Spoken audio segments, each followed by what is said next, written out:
Hello mga kawalwal, magluluto tayo ng chicken curry ngayon, tsaka tokwa. Ito, may nagbigay ng tokwa kaya lutuin ko. Prito muna ako ng manok.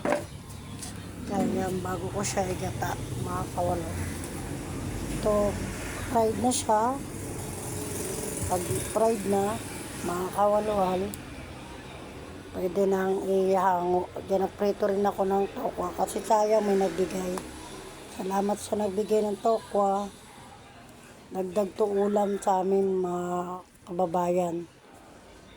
Napakasarap nito. Kahit simpleng ulam lang, masarap na. Kaya tipid-tipid din yan. May patatas, gata, bawang, sibuyas, luya, sili. Nag-fried ako ng chicken. Maya-maya, igagataan ko na siya pagkatapos ng tokwa. Sabay-sabay ko na siya pinirito yan. Inuna ko muna ang sibuyas. Sumunod ko dyan ay luya.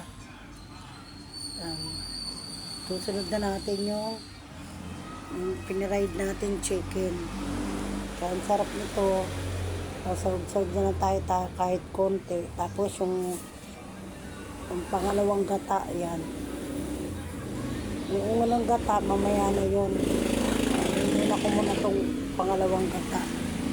Pag kumulo na siya, lalagay mo lahat ng ingredient, asin, bitchin, ng paminta, magisarap, asin.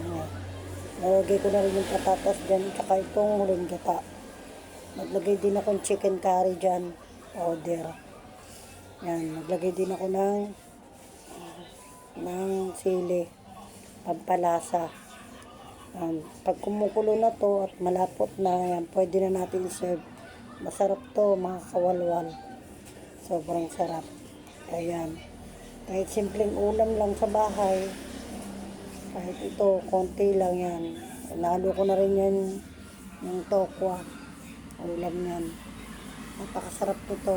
Maraming salamat sa panonood nyo ng aking munting video. Maraming salamat.